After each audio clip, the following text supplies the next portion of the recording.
You're born on a cliff face 2,000 meters above sea level, somewhere in the northern Rockies. It's not a nest so much as a death-defying pile of sticks and rabbit bones, duct taped together with feathers and hope. No walls, no roof. Just wind, gravity, and a constant threat of becoming a cautionary tale. You're a golden eagle, the poster child for apex predators, king of the sky, national symbol material. But right now, you're blind, half-naked, and stuck in a sun-baked bird salad bowl with a sibling who hatched 3 days earlier and already thinks he's in charge of the will. The wind screams across the ledge like it's got something to prove. You feel it rake through the 2.5 feathers on your back, lifting them straight up like a bad hair day. Pebbles smack your skin like someone throwing rice at a doomed wedding. Your head flops sideways. You can't lift it yet. You can barely move. You just lie there, face planting into the sun-warmed rock and breathing through your beak like a dropped grocery bag. Next to you, your older sibling lurches upright. He's got balance now, swagger, hunger. He flops toward the edge of the nest and screeches like he invented volume. The sound is sharp, high-pitched, metallic, and somehow already insulting. Your mother answers. She lands like thunder. Her wings cast a shadow the size of a truck. There's dried blood on her talons. She smells like raw meat and windburn. She doesn't look at you. She drops half a chipmunk into your sibling's open throat, then turns and stares off the edge like she's already bored. The meal is gone in seconds. You don't get any. Later that afternoon, the older chick waddles toward you. No warning, no chirping, just quiet footfalls across the rocks. You feel the warmth of his body just before he throws his weight on top of you. Beak to the back of your head, a soft jab. Not enough to kill, but enough to let you know you're not welcome here. This keeps happening, over and over. Every meal he eats first. Every time you lift your head, you get smacked down. You stop trying. Hunger curls up inside you like a cold snake. Nights are colder. Mornings are louder. You wait for something to change. It doesn't. Then one morning, your mother returns with something big. A full rabbit. Still warm, still bleeding. The scent hits you like a punch. Iron-rich, musky, life and death in one nostril. You lurch forward, but so does he. Wings out, screaming, flapping. You feel claws rake across your back, and suddenly, your body tilts. The nest rolls. The edge is right there. One more shove and you're gone. Your claws, still soft, scrape for grip.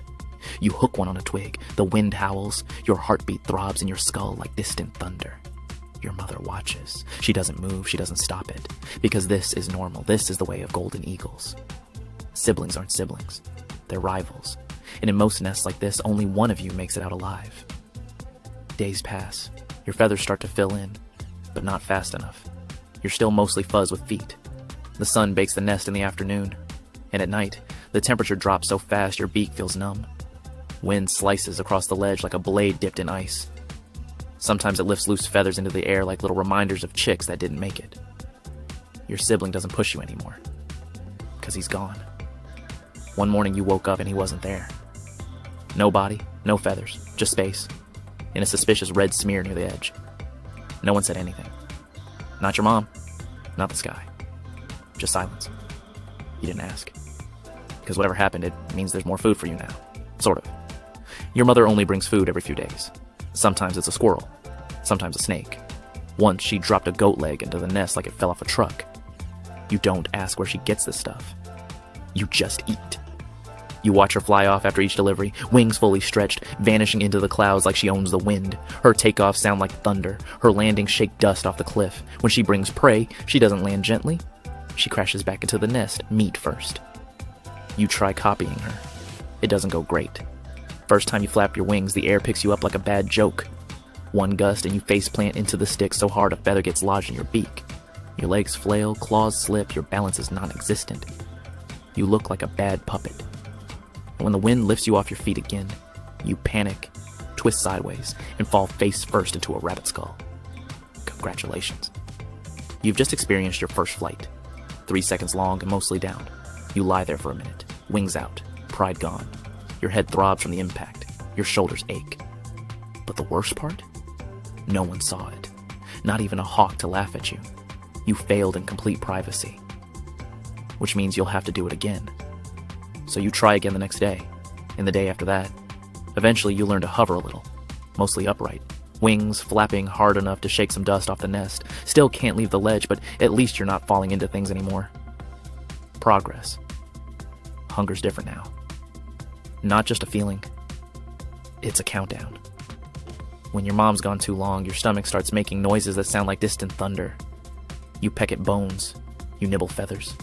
You once tried to swallow a clump of old nest lining. It tasted like despair and owl poop. You spat it back out. Sometimes you stand at the edge and watch. The wind's strong here, strong enough to carry your smell for miles, strong enough to kill you if you jump wrong. You lean into it, feeling it curl under your wings like a dare. It howls past your head. The cliff hums beneath your talons. You're starting to understand the sky, but you're not ready yet. Not until one day when your mom doesn't come back at all. Not for a day, not for two. Then the third day you see her. Far off in the distance. Climbing the thermals with something limp in her claws. A marmot, maybe.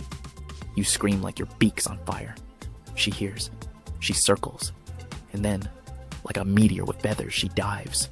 Her wings fold tight. Her body cuts through the air like it owes her money. You feel it before you hear it. Then boom, a landing that kicks dust in every direction. She drops the kill. You don't wait for permission. You tear into the meat like it's been a week, because it has. Your beak is clumsy, but your hunger makes up for it. You rip, swallow, rip again. Warm blood runs down your tongue. It tastes like survival. This is the first time you feel it. Not just the hunger, but the power. And it's not going away. Your wings hang over the edge when you stretch. What once felt like a cliff now feels like a cage. Then one day, your mother lands like usual. But she doesn't feed you. She looks at you, then away, then down the valley. That's your warning. The next morning you wake to silence. She's gone. Not circling, not hunting, just gone. You wait a day, then two. By the third, hunger hits. Not in your stomach, but in your chest. Your body makes a decision your mind hasn't agreed to. Wings open, legs lock. You stare off the ledge and think, if I don't fly, I die. So you do. It's not graceful. More like a rock pretending to be a bird. You jump. Air slams into you. Feathers rattle. You fall. Controlled panic. You flap once. Twice. The third time, your wings actually catch. You glide. Below, rocks, pine, snow. You recognize nothing, but the air feels alive. It pushes. It pulls. And for the first time, the world doesn't feel like a trap. It feels big and lonely. No other eagles, no mother. You drift along ridgelines, sleep on windswept ledges, and wake up one day thinner than the last. Hunting isn't a gift. It's a punishment you have to master. Your first try? Disaster. You dive on a rabbit, miss by 10 feet, smash into a log. Try two, a marmot. You clip a rock, spin out, and crash into a bush. Eventually, hunger does what instinct can't. You find a vole, too slow, too dumb. No dive, just drop. Talons crush. It squeals. Then silence. No celebration, just blood and snow melt. You eat like a survivor, not a hunter. You follow the mountains south, searching for unclaimed land, but the sky is already full. Every ridge has an owner. You stray too close once and get dive bombed by a male twice your size. His claws tear feathers from your wing. You fall, crash into rock, twist your leg. For 2 days you don't move. Predators smell blood. You hide in a crevice, still. Quiet. Listening to the wind howl through the canyon like it's calling your name. When the pain fades, you fly again, lower, slower. You stop dreaming of being king. You just want to eat. Then you find it. A jagged ridge nobody wants. The wind is erratic. The prey scarce. It's not paradise, but it's yours. You're 4.5 now. You've survived. You've bled. You've earned this. This land is yours. Talons sharpened, wings full. You patrol like a ghost in the sky. You've seen eagles before, but never like this. A male, bigger, confident. He flies like this land already belongs to him. You meet midair. No call, no warning, just fury. Talons lock, feathers fly, wings clash. You twist, slam into stone, bleed, fight back. He carves into your side. You strike harder, upward, sideways. You climb, you drop, then he slips. 1 foot catches, that's all you need. You slam him down, pin him hard. He stops fighting. His wings twitch, his eyes drop. You don't kill him, you don't have to. He crawls away, you don't follow. This sky is yours, but something tugs at you, a different instinct. You need a mate. You find her, circling from afar, strong, careful, sharp-eyed. She doesn't trust you. You approach. She strikes, talons flash. You dodge. She strikes again. You press forward. She doesn't run, but she doesn't leave either. Eventually she stays. Weeks pass. You patrol. She follows. She lays eggs. You guard the cliff, circle the skies, watch the world drift far below. You've built something. Then one day the scent hits you. Familiar, wrong, a lion you remember. Your father, the fight, the blood, the end. You run, wings stretch, claws dig. You bound for the trees, but he's faster.